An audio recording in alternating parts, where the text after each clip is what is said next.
दोस्तों, मेरा नाम अशोक प्रताप राय है। मैं अध्यक्ष हूं पेट लवर एसोसिएशन हिंदुस्तान का।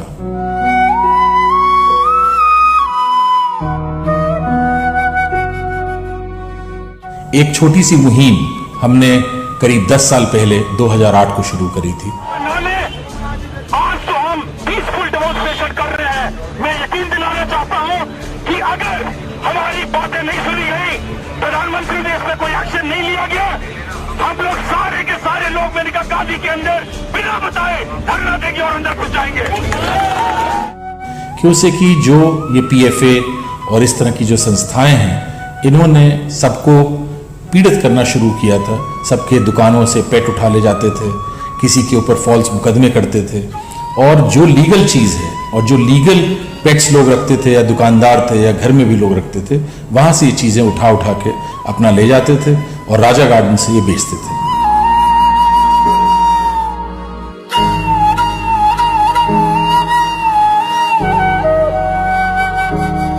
कैसे सरकार कह सकती है cruelty against animal dog breeding rules and कैसे कह सकती है bird breeding rules and pet shop rules? Cruelty is happening.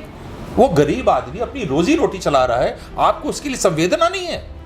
इसी के ऊपर ऑब्जेक्शन है कि आप क्रुएल्टी वर्ड क्यों लगा रहे हो? क्या जितने हमारे डॉग ब्रीडर्स हैं क्रुएल्टी करते हैं? जितने हम लोग एग्जॉटिक बर्ड्स रखते हैं क्रुएल्टी करते हैं? कैसे क्रुएल्टी है? How is pet shop cruel? How are the breeders cruel? आप दो बैड एग्जांपल्स लेके आप पूरे समाज को आप ब्रांड करना चाहते हो? यही चीज हम होने नहीं देंगे।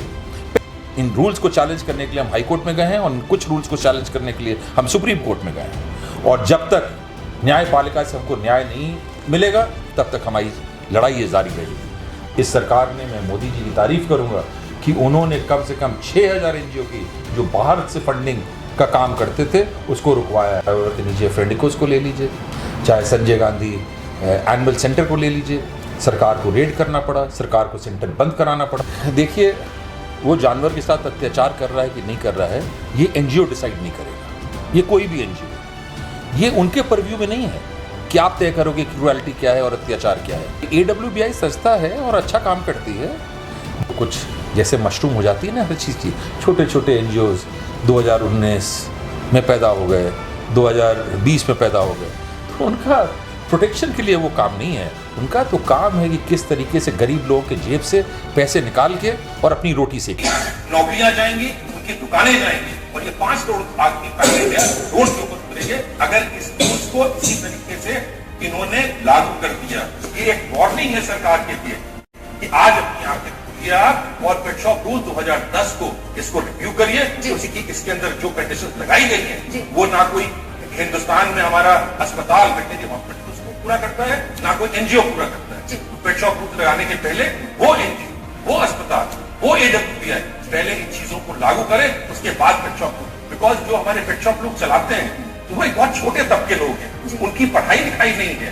वो लोग ऐसे ही बिल्कुल नीचे तबके कुछ आते हैं, 10 से 15 हजार रुपए कम से कम वो अपने महीने में गुजारा करते हैं, अपने बच्चों का पालन करते हैं। इसके खिलाफ आज ये वक्त है, आज ये समय है। अगर एनवायरमेंट मिनिस्ट्री, AWBI जग के और सारे स्टेक होल्डर्स को हाथ में हाथ डाल के नहीं चलेगी, हम कहते हैं कि बिल्कुल अत्याचार जानवरों पे नहीं होना चाहिए, पक्षियों पे नहीं होना चाहिए। हे गाइस, आज मैं आ चुका हूं एक ऐसी पर्सनैलिटी के पास जो पिछले 32 सालों से डॉग इंडस्ट्री के लिए लड़ाई लड़ रहे हैं, इस इंडस्ट्री को बचाने के लिए।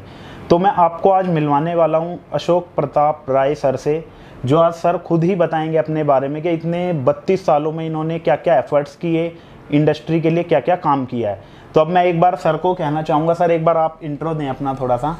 जी देखिए, 32 साल से हम सिर्फ डॉग इंडस्ट्री के लिए नहीं, हम पेट इंडस्ट्री के लिए लड़ रहे हैं। ओके। जिसके अंदर एग्जॉटिक बर्ड्स हैं, जिसमें डॉग्स हैं, कैट्स हैं, तमाम तरीके के स्मॉल ब्रीड्स हैं जो कि वाइल्ड लाइफ प्रोटेक्शन एक्ट 1972 के तहत नहीं आते हैं। और उनको पालना रखना लीगल है और उसको हम रख सकते हैं और पाल सकते हैं, ट्रेड कर सकते हैं, और इसके प्रोविजंस हैं गवर्नमेंट की तरफ से भी और लॉ में भी। और ज़रूरत हमको देखिए पेट लवर एसोसिएशन बनाने की तब पड़ी जब 2008 के पहले से कुछ एनजीओ जो हमारी बर्ड इंडस्ट्री में लोग ट्रेड करते हैं, उनकी चिड़िया उनकी दुकानों से उठा ले जाते थे, डॉग्स उठा ले जाते थे, पपीज़ ले जाते थे और फिर जब हम कोर्ट में जाते थे तो दिखा देते थे कि साहब मर गए। तो ये न्यायपालिका ने के अंदर जब हमने चैलेंज किया, बिकॉज हमारे पास कोई ऑप्शन नहीं था, और कुछ लोग तो बड़े पदों पे बैठे हुए हैं और एनजीओ चला रहे हैं, जिनकी एनजीओस के ऊपर और हॉस्पिटल्स के ऊपर रेड हुई है और इसको बंद भी कराया गया सरकार की तरफ से। तो हमारी लड़ाई उनके साथ थी। डॉग्स वाले 2008 के बाद हमारे साथ जुड़ना शुरू हुए। उसका कारण भी देखिए आशु जी बड़ा सिंपल है कि जब तक चिड़िया लोग ले जा रहे थे सोच रहे थे क्रुएलिटी है, एग्जॉटिक बर्ड्स के बारे में उनको जानकारी नहीं थी, डॉग्स वालों में कोई प्रॉब्लम नहीं थी। जब ये डॉग इंपोर्ट बैन हुआ है और लोग के घर से कैनल से कुत्ते उठने लगे हैं और कोई संजय गांधी अस्पताल ले जा रहा है तो कोई कहीं ले जा रहा है, उस टाइम हुआ कि लोगों ने तय किया कि साहब अब इसको हमको यूनाइट करके लड़ना है। तब जाके 2008 में पेट लवर एसोसिएशन का गठन हुआ, जिसमें कॉमन प्लेटफॉर्म के अंदर डॉग के लोग, एग्जॉटिक ब्रीड्स जो लोग रखते हैं वो लोग सारे लोग इसके नीचे आए। और इसका हमको एडवांटेज भी मिला क्योंकि कि सब कुछ कहने के बावजूद अगर हम किसी भी जगह पे 200 लोग पहुंच जाते हैं तो पुलिस भी आपकी बात सुनती है और सरकार भी आपकी बात सुनती है, और फिर आप अपना पक्ष रख सकते हैं कि क्या सही और क्या गलत है। इस तरीके से तमाम लड़ाई हमने इंडिविजुअल लेवल पे लोगों को दस्तावेज़ दे के गाइड करके उनको जितवाया है कोर्ट के अंदर, और बहुत जगह पे पीएलए ने खुद भी केसेस फाइल किए हैं। तो सर मैं आपसे ये पूछना चाहूँगा कि जो आपने ये एसोसिएशन बनाई, इसके थ्रू पेट इंडस्ट्री वालों को क्या बेनिफिट पहुँचा है? देखिए पहली चीज़ तो आशु जी एसोसिएशन हमने नहीं बनाई, मैं तो था पोस्टेड शिमला में। ओके। तो हमारे पीछे से ये एसोसिएशन बनी, पेट लवर एसोसिएशन, और जगह भी नहीं थी मीटिंग करने की। तो हमारे जो साथी लोग शुरू से जुड़े हैं इस संस्था के साथ, इन लोगों ने इंडिया गेट पे मीटिंग करी और वहाँ सुनते हैं, मैं तो था नहीं तो नहीं बोल सकता हूँ, 100-150 लोग जितने भी थे, उन्होंने मेरे को ज़बरदस्ती इलेक्ट किया। मैं ये अपने कंधों पे भार नहीं लेना चाहता था, लेकिन शायद मेरे में इतना विश्वास लोगों का था कि उन्होंने मेरे को इस एसोसिएशन का अध्यक्ष बना दिया। तब से ये कारोबार मेरे सर पर। मेरे पास सर बड़े सारे क्वेश्चंस हैं आज आपके लिए जी। देखिए सबसे पहले मैं आपसे पूछूंगा, एक 2013 में गुजरात हाई कोर्ट का जजमेंट आया था जी, जिसमें बर्ड्स जितने भी हैं उनको उड़ने की आज़ादी है जी। तो इस मुद्दे पे आप क्या बोलना चाहेंगे? वो जो गुजरात हाई कोर्ट का जजमेंट की आप बात कर रहे हैं, ये 2010 या 12 में आया था जजमेंट, और उस जजमेंट को हमने सुप्रीम कोर्ट में चैलेंज किया। चैलेंज करने का मुद्दा ये था कि गुजरात हाई कोर्ट के जज साहब ने जजमेंट दिया कि birds have the freedom to fly. उनके जजमेंट को दिखा के कुछ एनजीओ वाले, पीएफए, पेटा, तमाम इस तरह की संस्थाएं हैं जो एनिमल्स के दिखाती हैं, प्रो हैं, बट ये लोग आम चेयर एक्टिविस्ट हैं, इनको पता ही नहीं है कि किस तरीके से और क्या कारोबार होता है। आफ्टर ऑल दूसरी कंट्रीज़ भी हैं जहाँ पे इसको बहुत प्रमोट किया जाता है इस तरह के कारोबार को, जैसे थाईलैंड एक कंट्री है, वहाँ पे उनके जीडीपी का सर्टेन % इसी के थ्रू आता है। इंडिया में इसको ऐसा बना दिया गया है कि आप ऐसा गलत काम कर रहे हो, एज इफ़ कि आप इलीगल आर्म्स और एमुनिशंस में ट्रेड कर रहे हो या बेच रहे हो। ये बहुत गलत बात है और इस तरह की चीज़ नहीं होनी चाहिए, बट दुर्भाग्यपूर्ण कुछ एनजीओ वालों ने इसी तरह का तगमा दिया हुआ है। तो सर फिलहाल अभी जो इंडिया में बर्ड्स बैन है वो कौन से ऐसे बर्ड्स हैं जो बैन हैं? हाँ, मैं बताता हूँ। जैसे गुजरात हाई कोर्ट का जो जजमेंट था उसको हमने सुप्रीम कोर्ट में चैलेंज किया। उसको चैलेंज में हमने ये कहा कि birds have the freedom to fly, लेकिन एग्जॉटिक बर्ड में, और वो चिड़िया जो हमारी लोकल बर्ड्स ब्रीड कर रही हैं, एनिमल्स हैं, जैसे हरे तोते हो गए जिसको रिंगनेक हम बोलते हैं, या अलेक्जेंड्रियन पैराकीट हो गए जिसको हम पहाड़ी तोता बोलते हैं, इस तरह की चीज़, और बंदर और बुलबुल और इन सब चीज़ों के ऊपर बैन है। वाइल्ड लाइफ प्रोटेक्शन 1972 के तहत और कंप्लीट बैन 1990 में लगा। तो उसके तहत हम ये चीज़ें नहीं रख सकते जब तक हमारे पास चीफ वाइल्ड लाइफ वार्डन की परमिशन ना हो या हम कहीं रेस्क्यू सेंटर बना लगाएं। लेकिन अगर आप एक ओपन जजमेंट दे देंगे birds have the freedom to fly, तो उसको दिखा के लोग दुकान की चिड़िया, बजरीगर, ये सब को उड़ा रहे थे, जो कि एनवायरनमेंट के लिए डेट्रीमेंटल है। एनवायरनमेंट उससे ख़राब होता है। हम क्रॉस ब्रीडिंग को परमिट नहीं कर सकते हैं, और इस तरह की चिड़िया जो एग्जॉटिक बर्ड्स हैं उनको हम ओपन में उड़ा भी नहीं सकते हैं, बिकॉज इनके नेचुरल हैबिटेट नहीं है। ये सारी चिड़िया कोई अफ्रीका से, कोई ऑस्ट्रेलिया से, कोई साउथ अमेरिका से, इस तरह से सब इंपोर्ट करी गई हैं बहुत साल पहले, और उन्हीं की ये ब्रीडिंग हो रही है। जैसे कि आप देखिए एक मछली है जिसको हम हिंदी में मांगुर मछली कहते हैं, ये हमारे देश की मछली नहीं है बट कहीं से इंपोर्ट होके आई, और आज जितनी हमारी नेटिव स्पीशीज़ हैं अपना रिवर के अंदर उनको ख़त्म कर रही है, उनको खा रही है। तो इस तरह की चीज़ अगर हम ओपन छोड़ देंगे तो क्रॉस ब्रीडिंग होगी, हमारी जो अपनी प्रजातियां की, हिंदुस्तान की प्रजाति की जो चिड़ियां हैं उनके साथ ये ब्रीड करेंगे, नहीं तो इनको कौवे चील कौवे खा जाएंगे।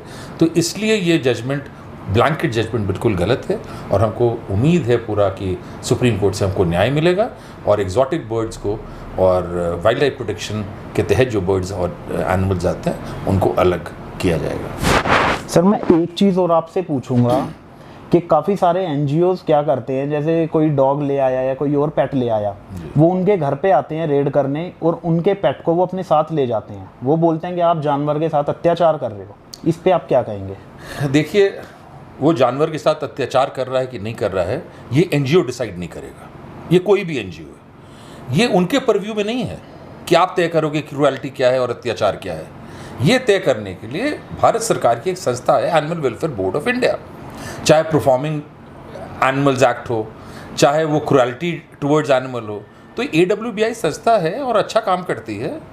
जो परमिशंस भी आपको लेनी है हाथी घोड़े की शादी में कहीं ले जाने के लिए, वो भी AWBI देती है। और अब सरकार ने घोषित किया है, जो रूल्स आए हैं उसके तहत AWBI, animal welfare board of India, या रिस्पेक्टिव स्टेट गवर्नमेंट की जो संस्था हैं वो इसको चेक करेंगे। एनजीओ का तो रोल सिर्फ एक कंप्लेनेंट के तौर पे हो सकता है, और कंप्लेनेंट की जगह अगर आप रीडिंग पार्टी के साथ आ रहे हैं वो भी इलीगल है। और AWBI के पास, मेरे पास दस्तावेज है, मैं आपको दे सकता हूं, जिसमें उन्होंने बहुत क्लियरली लिखा है कि एनजीओज को कोई राइट नहीं है किसी की घर पे, दुकान पे जाके रेड करने का। उसके बाद अगर आप कर रहे हैं तो आप इलीगल काम कर रहे हैं, जो भी एनजीओ हो। और सर एक चीज़ और है, अभी जैसे इंडिया में डॉग को इंपोर्ट को लेके ये बैन किया हुआ है, तो इस पे आप क्या कहना चाहेंगे? क्योंकि काफ़ी लोगों को दिक्कतें होती हैं, वो बोलते भी हैं कि इंपोर्ट बैन है, ये हटना चाहिए, तो इस पे आप क्या कहेंगे? देखिए, सरकार ने इस पे बैन लगाया है कहिए, या इतनी मुश्किल कर दी हैं कंडीशंस कि आप जल्दी से कोई एनिमल को बाहर से इंपोर्ट नहीं कर सकते हैं, ये बात सही है। लेकिन एक तरफ ये भी है कि अगर हम जो डॉग्स या जो बर्ड्स या जो भी चीज़ हमारे पास हैं, अगर हम इसका मिक्स्ड जीन पूल नहीं रखेंगे, तब इसका मतलब हो गया कि सेकेंड, थर्ड, फर्स्ट जनरेशन में हम ब्रदर सिस्टर की लिनेज को उन्हीं को आपस में क्रॉस करा के उसकी प्रोजेनीज दे रहे हैं। तभी आप देखते हैं कि जो ये प्रॉब्लम्स है हिप डिस्प्लेसिया की या इस तरह की तमाम जो बीमारी हैं जो इनब्रीडिंग की वजह से होती हैं, उसको रोकने के लिए आई थिंक सरकार को एक्सेप्ट करना चाहिए और इम्पोर्ट अलाउ करना चाहिए, ताकि नया जीन पूल हमारे ब्रीडर भाई लोग या हमारे एग्जॉटिक बर्ड्स लोग बाहर से ला सकें और हेल्दी और अच्छे ब्रीड को हम यहाँ ब्रीड कर सकें, जिसको हम एक्सपोर्ट भी कर सकें दूसरी कंट्रीज़ को। ये सर जो बैन है ये सिर्फ इंडिया में ही इंपोर्ट को लेके बैन है, या और जो कंट्रीज़ हैं काफ़ी सारी वो भी अपने इसको बैन करती हैं? दुर्भाग्यपूर्ण, हमने नहीं सुना किसी कंट्री में बैन है। ये सिर्फ ऐसा ये इंडिया सिर्फ में ही है? इंडिया में बैन किया हुआ है, और क्यों बैन किया हुआ है ये मेरे को नहीं समझ में आता है। फिर ये वही बात है कि जो आर्म चेयर एक्टिविस्ट हैं, जो अपने को दिखाते हैं कि भाई हम जानवरों के प्रति बहुत हैं, उनके यहाँ पे कितनी क्रुएल्टी हुई है, इसके वीडियोस बहुत वायरल हैं। तो अपने घर को ना देख के वो दूसरे के घर में देखते हैं कि क्या क्रुएल्टी हो रही है। तो उस चीज़ को करते हुए मेरे को लगता है कि एक प्रोएक्टिव रोल जो हमारे एनजीओज़ का होना चाहिए, जैसे पेट लवर एसोसिएशन का हमारी संस्था का है, उस तरीके का प्रोएक्टिव रोल एनजीओज़ नहीं प्ले कर रही हैं। ये दुर्भाग्यपूर्ण है और यहाँ पे एनकरेजमेंट मिलना चाहिए। 5 करोड़ लोग इस व्यवसाय से जुड़े हैं, क्योंकि कि आप देखिए एक पपी जो बेचता है वो ब्रीडर है, वो जब बेचेगा किसी घर में जाएगा तो वो आदमी बोल खरीदेगा, बोल मैन्युफैक्चरर अलग है, फूड मैन्युफैक्चरर अलग है, कोई इसकी लीश बना रहा है वो मैन्युफैक्चरर अलग, तमाम इस तरह की चीज़ें हैं। वेटनरी डॉक्टर्स का सारा कारोबार इसके ऊपर भी बहुत सारा निर्भर करता है कि आप कहाँ पर हैं, लेकिन इस पर भी निर्भर करता है। तो इन सारे ट्रेड को इनकरेजमेंट मिलनी चाहिए ताकि हम एम्प्लॉयमेंट जनरेट कर सकें, हम काम जनरेट कर सकें। आफ्टर ऑल जिन चीज़ों को आप काट के ढाबों पे कट के लटके हुए दिखते हैं, चाहे वो मुर्गे हों, चाहे वो गोट हो या बकरे हों या बकरियां हों, उन सब चीज़ों के पीछे तो क्वालिटी आप मानते नहीं हो।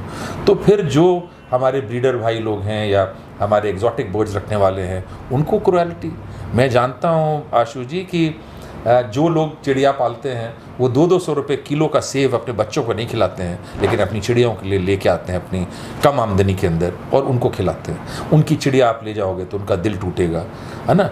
और ये भी प्रूवन फैक्ट है कि फिश एक्वेरियम रखने से और पेट रखने से ये स्ट्रेस रिलीवर है। ये साइंटिफिक स्टडी की मैं बात कर रहा हूँ, अपने मन की स्टडी की बात नहीं कर रहा हूँ। तो उसको किल करने के लिए NGOs को एक प्रोएक्टिव रोल प्ले करना चाहिए, एनकरेज करना चाहिए और लोगों का साथ देना चाहिए जो भी चीज़ सही है। क्रुएल्टी के खिलाफ तो हम भी हैं, क्रुएल्टी के खिलाफ तो आप भी होंगे, मैं पूरा यकीन से कह सकता हूँ। उस क्रुएल्टी को रोकने के भी तरीके हैं, लेकिन अगर हमारे साथ मिल के NGOs नहीं काम करेगी तो फिर आप ना क्रुएल्टी रोक पाएंगे, ना हम इस सिस्टम को सुधार पाएंगे। अगर कहीं भी 1-2% इस तरह की क्रुएल्टी हो रही है उसको। अभी सर इंडिया में देखा जाए तो इस पेट इंडस्ट्री से जुड़े हुए लोग, जिसके थ्रू उनका घर चल रहा है, ऐसे कितने लोग हैं जिनसे घर चल रहा है? वो साहब, जो हमारा सर्वे कहता है, सरकारी सर्वे पे मैं नहीं जा रहा हूँ, हमारा सर्वे कहता है कि 5 करोड़ लोग इस कारोबार से जुड़े हैं और निर्भर हैं। जैसे मैं एग्जांपल देता हूँ, अगर एक कोई डॉग ब्रीडर है या बर्ड ब्रीडर है तो उसकी सफाई करने के लिए, खाना देने के लिए उसने 1-2 लोगों को एम्प्लॉयमेंट दिया है। उनसे उन लड़कों का भी घर चल रहा है ना। उसकी फीस जारी है, उनको पैसे दे रहे हैं, एम्प्लॉयमेंट है, एम्प्लॉयमेंट जनरेट किया है और फिर उसके जो बच्चे हैं वो उठा के बेचते हैं। तो एक अच्छी चीज़ तो ये हुई है, एनवायरनमेंट मिनिस्ट्री ने पिछले आई थिंक 2 साल पहले प्रवेश पोर्टल को लॉन्च किया, जिस पे कहा कि आप अपनी सारी एग्जॉटिक बर्ड्स और एनिमल्स को डिक्लेयर कर दीजिए। हमारे जितने भी लोग हैं, कम से कम PLA के लोगों ने इसको डिक्लेयर किया, इसको लीगलाइज किया, इसको एक लीगल जामा पहनाया कि पुलिस और इनसे मतलब रुक सके और इस तरह के अत्याचार से NGO से निजात और मुक्ति मिल सके। तो बहुत अच्छा वो कदम था और हम लोगों ने सब ने अपनी बर्ड्स को डिक्लेयर किया है और उसकी प्रोजेनीज को भी डिक्लेयर करने का है। उन बर्ड्स को आप ट्रांसफ़र भी कर सकते हैं, उसका भी प्रोविज़न भारत सरकार के द्वारा प्रवेश पोर्टल के ऊपर ये किया गया है। इसके बाद भी आप बड़ा सरप्राइज होंगे, कलकत्ता में एक मलिक साहब हैं जिनके यहाँ ये सब होने के बाद, डिक्लेयर करने के बाद, उनकी चिड़िया, उनका मकाओ वो भेज रहे थे किसी अपने दोस्त को दूसरे स्टेट में, तो कस्टम्स वालों ने एयरपोर्ट पे पकड़ लिया। ये कस्टम का परव्यू नहीं है। मैं सरप्राइज हूँ कि इंटरनेशनल फ़्लाइट भी नहीं है और वहाँ पे ये पकड़ा गया। तो इस तरह की चीज़ों में वो कोर्ट गए, हाई कोर्ट में पहले राउंड में उनको हार मिली, फिर रिव्यू में जब उन्होंने डाला तो चीफ जस्टिस साहब थे वहाँ पे, श्रीवास्तव साहब, उन्होंने इसको रिव्यू करके उनकी चिड़िया उनको वापस दिलाई, सारा दस्तावेज देखा प्रवेश पोर्टल से लेके सारी चीज़ों को, और सब में बोला कि भाई आप इसकी चिड़िया तुरंत वापस करिए। तो ये न्यायपालिका जो है वो सपोर्ट करेगी लॉ को, और हम लोग लॉ अबाइडिंग सिटीजन्स हैं। हम लोग को इलीगल स्मगलर की तरह सोसाइटी या दूसरे NGOs ना ट्रीट करें, ये मेरी उनको सलाह भी है और ये मेरी उनको वार्निंग भी है कि आप हर आदमी को गलत मत समझिए, क्योंकि हमारे से ज़्यादा गलत काम ये जो एनिमल वेलफेयर NGOs अपने को बनाते हैं वो लोग हैं। और दूसरा क्या कहना, अभी तो कुछ जैसे मशरूम हो जाती है ना हर चीज़ की, छोटे छोटे NGOs 2019 में पैदा हो गए, 2020 में पैदा हो गए, तो उनका प्रोटेक्शन के लिए वो काम नहीं है। उनका तो काम है कि किस तरीके से गरीब लोगों के जेब से पैसे निकाल के और अपनी रोटी सेकना, उनका ये अच्छा काम। सर, इसी बीच एक क्वेश्चन और ध्यान में आता है जी। अभी थोड़े दिन पहले पंजाब में एक अफवाह कहिए या न्यूज़ थी कि वहाँ पे अमेरिकन बुली, पिटबुल, इस टाइप की जो डॉग ब्रीड्स हैं उन पे बैन लगा दिया गया है। अगर वो ब्रीड कहीं दिखती है तो उसको उठा लिया जाएगा। तो इस पे आप क्या कहेंगे कि वो बैन था या नहीं था, क्या थी वो रियल में? हम बस 2 ही चीज़ कहेंगे, ये मिस रिप्रेजेंटेशन है। क्योंकि मैंने अभी तक कई लोगों से बोला कि आप उसकी नोटिफिकेशन भेजिए जहां ये बैन हुआ है, आज तक मेरे को नोटिफिकेशन नहीं मिली। तो आपका ये कहना है कि ये ब्रीड बैन नहीं थी? भाई हम तो तब मानेंगे जब नोटिफिकेशन मेरे हाथ में रहे कि हाँ साहब ये बैन हो गई। दूसरी चीज़ क्या है, मैंने बताया ये central government animal welfare board के तहत ही आता है। एनिमल वेलफेयर बोर्ड ने कहीं इसको बैन किया और नोटिफाई किया तो मेरे को बता दीजिए। हाँ, एक चीज़ बोलूँगा, अगर ये डॉग फाइट में यूज़ हो रहे हैं ये ब्रीड, तो डॉग फाइट इलीगल है, डॉग फाइट को बैन किया जा सकता है, वो DM के लेवल में बैन हो सकती है dog fight. Breeding of that particular this thing can not be stopped. काफ़ी जैसे 2-4 ऑर्गेनाइजेशंस और चल रही हैं, तो उन्होंने कहा था कि अभी ये ब्रीड वहाँ पर बैन हो रही है, तो उसके लिए उन्होंने काम किया और इस ब्रीड को वहाँ बैन होने से रोका। इस पे आप क्या कहेंगे? भाई अगर बैन हुई है तो उसका मेरे को आप नोटिफिकेशन दे दो, और अगर बैन नहीं हुई, आपके कहने से वो बैन है, तो आप कुछ भी कहते रहो, उस पर कोई मतलब टिप्पणी करने की ज़रूरत ही नहीं है, आप बोलते रहिए। अगर नोटिफिकेशन तो दीजिए कहाँ बैन हुई है, और दूसरी नोटिफिकेशन दीजिए कि कहाँ खुली है। सरकार कोई भी कदम उठाती है आशु जी, तो बिना लिखित और बिना नोटिफिकेशन के नहीं उठाती है। मैं एक छोटा सा उदाहरण दूंगा इस चीज़ के ऊपर। पैंडेमिक आया, ठीक, सरकार ने कहा कि आप अपने घरों से नहीं निकलोगे, उसकी होम मिनिस्ट्री ने नोटिफिकेशन इशू करी, किया ना। इस तरह से अगर बैन हुआ है कोई ब्रीड तो उसकी नोटिफिकेशन इशू होगी। नोटिफिकेशन इशू करने वाली क्या डीसी के पास पावर है? Answer is no, animal welfare board के पास है। तो वो बैन वाली नोटिफिकेशन कहाँ है और वो खुलने वाली नोटिफिकेशन कहाँ है? नोटिफिकेशन की बात कर रहा हूँ, चिट्ठी पत्री आधा कच्चे काम की बात नहीं कर रहा हूँ। नोटिफिकेशन तो बात ये है कि ब्रीड बैन नहीं हुई थी, वो सिर्फ एक अफवाह। मेरे हिसाब से तो बिल्कुल बैन नहीं हुई थी। और मैं आपसे एक सवाल पूछता हूँ, किसके कुत्ते उठा के ले गए डीएम साहब? नहीं सर, किसी के नहीं। क्यों, कैसे, क्यों नहीं ले गए? क्या लोगों ने पालने छोड़ दिए? क्या संगरूर डिस्ट्रिक्ट में आजकल कोई अमेरिकन बुली और पिटबुल और इस तरह की चीजें पाल नहीं रहा है? खत्म हो गया। डीएम साहब ले गए उठा के सारे कुत्ते, किसके ले गए? एक तो उदाहरण दो आप कि हाँ साहब इनके कुत्ते उठा के ले गए।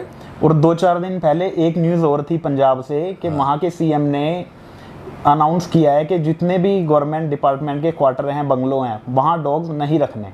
हाँ, ये देखिए दोनों में फ़र्क है। जो ये न्यूज़ आप बता रहे हैं, ये मेरे पास जब न्यूज़ आई तो कहा सीएम साहब ने बोला है कि कोई भी कुत्ते नहीं पाल सकता है। तो हमने कहा ऐसा सीएम साहब नहीं कह सकते, ठीक। और अगर आएगा तो वो भी नोटिफिकेशन में आएगा। लेकिन सच्चाई ये थी कि देखिए सरकारी बंगले, सरकारी आवास उनके अधिकारियों को दिया गया है, उनके रहने के लिए दिया गया है। अगर कोई कमर्शियल ब्रीडिंग वहाँ कर रहा है तो वो ठीक नहीं है। अगर कोई आदमी ने अपने शौक के लिए 2-4 कुत्ते पाले हैं तो उसको आप हटा भी नहीं सकते हैं। लेकिन क्यों से कि आप सरकारी आवास में रह रहे हैं और आपकी सरकार का ये रूल है, तब आपको परमिशन लेनी पड़ेगी, जो भी अथॉरिटी सरकार ने तय करी है। तो परमिशन के बाद हम डॉग रख सकते हैं? बिल्कुल रख सकते हैं, वही सीएम साहब ने भी कहा है। सर एक चीज़ मैं और पूछना चाहूँगा, जैसे अभी ऑल ओवर इंडिया में काफ़ी सारे एनजीओज बन चुके हैं जी, वो कहते हैं कि हम जानवरों पे अत्याचार नहीं होने दे रहे जी। तो बाद में पता लगता है कि उनके जो एनजीओज हैं उनमें लोग जाके देखते हैं या रेड्स होती हैं तो इतनी बुरी हालत में वहाँ जानवर मिलते हैं, इतने कहीं नहीं मिलते, और वो उसके नाम पे डोनेशन भी लेते हैं बहुत ज़्यादा। जी देखिए, हमने आपको बताया जो लोग गरिमा के पद पे बैठे हों, मेंबर ऑफ पार्लियामेंट हों, और अगर अपनी जानवरों की संस्था चला रहे हैं तो उनको कहीं ना कहीं साफ दिल और दिमाग से काम करना चाहिए। सबसे ज़्यादा क्रुएल्टी वहीं पर है, चाहे वो आप एक संस्था है डिफेंस कॉलोनी फ्लाईओवर के नीचे फ्रेंडिकोस को ले लीजिए, चाहे संजय गांधी एनिमल सेंटर को ले लीजिए। सरकार को रेड करना पड़ा, सरकार को सेंटर बंद कराना पड़ा, और चलाने वाले लोग कौन हैं? ये वो लोग हैं जो सबसे ज़्यादा डोनेशंस लिए हुए हैं सरकार से, फर्जी बिल बना के, फर्जी प्रोजेक्ट्स डाल के पूरे इंडिया के अंदर उन्होंने सरकार का खजाना खाली करने का काम किया है। इसके अंदर तो मैं चाहूँगा, मैंने लिखा है चिट्ठी, दोबारा फिर लिखूंगा, इसके अंदर सीबीआई इंक्वायरी होनी चाहिए कि ये जनता के पैसे, टैक्स पेयर के पैसे, ये जो एनजीओज लेके गए हैं, ये कहाँ खर्चा हुए, क्या हुए। लोगों ने अपनी बिल्डिंग्स बना ली हैं, अपने बंगलों बना लिए हैं। एक मेंबर ऑफ पार्लियामेंट की 1-1.5 लाख रुपए से ज़्यादा सैलरी नहीं है, कहाँ से आपके पास करोड़ों रुपए आए हैं? इसका जवाब पूछने वाला कोई है? ये सर जितना भी डोनेशन आता है एनजीओस पे, ये इसका रिकॉर्ड कहीं शो करते हैं या नहीं करते? जो ये डोनेशन बाहर का आता है उसका रिकॉर्ड ये शो नहीं करते हैं, कम करते हैं। इसीलिए इस सरकार ने, मैं मोदी जी की तारीफ करूंगा कि उन्होंने कम से कम 6000 एनजीओ की जो बाहर से फंडिंग का काम करते थे उसको रुकवाया है कि आप ये 6000 एनजीओ बाहर की फंडिंग नहीं ले सकते हैं, क्यों से कि कहीं ना कहीं से या तो पैसा घूम के आ रहा है इनके एनजीओ में, या कुछ ना कुछ गड़बड़ी है, जिसकी वजह से मोदी सरकार ने इसको रोका, और ये बहुत अच्छा कदम है। मैं आगे भी बोलूँगा, प्रधानमंत्री जी से मेरी रिक्वेस्ट रहेगी कि साहब इस तरह के एनजीओ ने जो सरकारी धन के ऊपर पिछले 10 साल से राज किया है, उसकी सीबीआई इंक्वायरी और जांच होनी चाहिए। सर एक चीज़ और, जैसे कोई भी एक नया डॉग लेके आता है या कोई भी पेट लेके आता है, सबसे पहले हम डॉग की ही बात करेंगे, तो उसकी क्या क्या रिक्वायरमेंट रहती है कि हमने डॉग को कितना स्पेस देना है, क्या वैक्सीनेशन कार्ड, क्या रजिस्ट्रेशन, अप्रूवल वगैरह, वो सारा क्या क्या होना चाहिए? देखिए बहुत सिंपल सी चीज़ है, ये लेट डाउन प्रोसीजर्स हैं। जो वैक्सीनेशन का है वो वेटनरी डॉक्टर्स उसका कार्ड बनाते हैं और क्या क्या वैक्सीनेशन लगने हैं वो देते हैं। और मैं कहता हूँ कि कोई भी बच्चा कुत्ते का किसी भी ब्रीड का हो वो कम से कम 60 दिन के बाद ही अपनी मदर से उसको सेपरेट करना चाहिए। और उसको जब आप सेपरेट करते हैं तो वेट के पास जाएंगे, वो आपको सारी प्रक्रिया बता देगा कब कब क्या वैक्सीनेशन लगनी है। उससे इम्पॉर्टेंट चीज़ क्या है कि क्या हम पेट पेरेंट बन के जो पेट ले जा रहे हैं उसके साथ हम जस्टिस कर सकते हैं कि नहीं कर सकते हैं। उसकी देखभाल, उसका खाना, उसका पीना, उसका मूड, उसकी चिंता क्या हमको है कि नहीं है। अगर हम सिर्फ पेट को अपने एंटरटेनमेंट के लिए ले जा रहे हैं तो मेरी हाथ जोड़ की विनती है कि कोई इस तरह का पेट ना खरीदे। अगर हम पेट को अपने बच्चे की तरह ले जा रहे हैं, अगर हम पेट को अपने घर के एक सदस्य की तरह मान रहे हैं तो उसको हम बहुत अच्छी देखभाल करेंगे, उसको भी हम खुश रखेंगे और वो हमको खुश रखेगा। ये हमारी फिलॉसफी होनी चाहिए। 17-18 में रूल्स आए थे जी, उससे पेट इंडस्ट्री को क्या क्या फ़ायदा है और क्या क्या नहीं है, इस पे आप क्या कहेंगे? मैं आपको शॉर्ट में बताता हूँ। ये जो रूल्स की आप बात कर रहे हैं वो 2 रूल्स आए थे पेट इंडस्ट्री से रिलेटेड। एक pet shop rules, cruelty against animals. दूसरा cruelty against animal, dog breeding and marketing rules. ये 2 रूल्स थे। पहली चीज़ तो हमको इसी के ऊपर ऑब्जेक्शन है कि आप क्रुएल्टी वर्ड क्यों लगा रहे हो? क्या जितने हमारे डॉग ब्रीडर्स हैं क्रुएल्टी करते हैं? जितने हम लोग एग्जॉटिक बर्ड्स रखते हैं क्रुएल्टी करते हैं? कैसे सरकार कह सकती है cruelty against animal dog breeding rules and कैसे कह सकती है bird breeding rules and pet shop rules? Cruelty is happening. वो गरीब आदमी अपनी रोजी रोटी चला रहा है, आपको उसके लिए संवेदना नहीं है। सरकारी जॉब्स तो है नहीं, हम सेल्फ एम्प्लॉयमेंट करेंगे तो आप इसके ऊपर क्रुएल्टी से शुरू करेंगे? कैसे क्रुएल्टी है? How is pet shop cruel? How are the breeders cruel? आप 2 बैड एग्जांपल्स लेके आप पूरे समाज को आप ब्रांड करना चाहते हो? यही चीज हम होने नहीं देंगे। पेट लवर एसोसिएशन का काम है और हमारे सारे मेंबर्स का काम है कि इस तरह की जो अफवाहें फैलाई जा रही हैं उसको रोकना। हम बिल्कुल एक्सेप्ट नहीं करते हैं इस तरह की चीज जो कि सरकार ने लागू किया है। हमने जितना संशोधन करने के लिए ये रूल्स आने के पहले सारे अपने डेमोक्रेटिक राइट्स को इंप्लीमेंट किया, हमने धरना प्रदर्शन किया, हमने प्रोटेस्ट किए, हमने चिट्ठी लिखी, हमने उनके पोर्टल पे जाके लिखा कि साहब हम क्या चेंजेस चाहते हैं। सरकार ने एक नहीं सुनी, क्यों से कि वहां जो बैठे हुए लोग हैं वो सिर्फ और सिर्फ एक औरत की बात सुन रहे थे। आप बताइए, रूल्स बन रहे हैं, क्या आपको 2 पेट शॉप वालों को नहीं बुलाना चाहिए रूल्स बनाने के लिए कि भाई इनसी भी बात सुन लें? क्या आपको 2 ब्रीडर्स को नहीं बुलाना चाहिए कि हम इनकी भी बात सुन लें, फिर आप रूल्स को लागू करो? आपने तो एक तरफा तुगलकी फरमान कर दिया कि ये होगा। हमारे पास कोई चारा नहीं था। इन रूल्स को चैलेंज करने के लिए हम हाई कोर्ट में गए हैं और कुछ रूल्स को चैलेंज करने के लिए हम सुप्रीम कोर्ट में गए हैं। और जब तक न्यायपालिका से हमको न्याय नहीं मिलेगा तब तक हमारी लड़ाई ये जारी रहेगी। अगर सरकार चाहे तो हम आज भी उनके साथ बैठ के मिल के चेंज कर सकते हैं। और कुछ लोग गुमराह करते हैं कि रूल्स में हम चेंज कर रहे हैं। कैसे चेंज करोगे? तुम्हारे तो सुप्रीम कोर्ट के अंदर चैलेंज किया हुआ सब जुडिस है, चेंज कैसे करोगे? हमको ये बता दो। ये वो लोग हैं जिनको नॉलेज नहीं है लॉ की, ये वो लोग हैं जिनको पता ही नहीं है और गरीब ब्रीडर्स और एग्जॉटिक बर्ड्स ओनर्स को गुमराह कर रहे हैं। कोई भी चीज़ आप आशु जी याद कर लीजिएगा कि अगर सुप्रीम कोर्ट या हाई कोर्ट या डिस्ट्रिक्ट कोर्ट में चलेगी और सब जुडिस है, उसके ऊपर कोई फैसला नहीं आएगा जब तक कोर्ट का फैसला ना आ जाए। या तो आउट ऑफ कोर्ट सेटलमेंट होगा और या तो कोर्ट के फैसले के ऊपर इंतजाम होगा कि साहब हाँ ये क्या कोर्ट का फैसला है। कह देने से कि हमको बुला लिया, हम चेंज करा दे रहे हैं। अच्छा, तो क्यों नहीं चेंज हुए? हमको याद है कुछ लोग हर्षवर्धन जी से भी मिलने गए थे, बड़ा खुश होकर आए थे, बड़ा ढोल मजीरा पीटा था कि हाँ हमने तो चेंज कराने की बात कर ली। कहाँ गए वो लोग? आज फिर वही बेकार की बात कर रहे हैं। तो क्या सुप्रीम कोर्ट में जो लोग केसेस कर रहे हैं और जो चल रहा है वो सरकार चेंज कर सकती है बिना हमसे पूछे हुए? क्योंकि हम पार्टी हैं। पेट लवर एसोसिएशन ने चैलेंज किया है इस पेट शॉप रूल्स को भी और ये डॉग ब्रीडिंग रूल्स को भी, और हम इसको हटाएंगे और सबसे पहले हटाएंगे क्रुएल्टी नाम इस दोनों चीज़ों से, दोनों रूल से हटाया जाए। क्रुएल्टी तब आप बोलो जब हम क्रुएल्टी कर रहे हैं। जब कर नहीं रहे हैं तो आप कैसे कह दोगे? आपने तो उसको पहले ही बता दिया क्रूअल।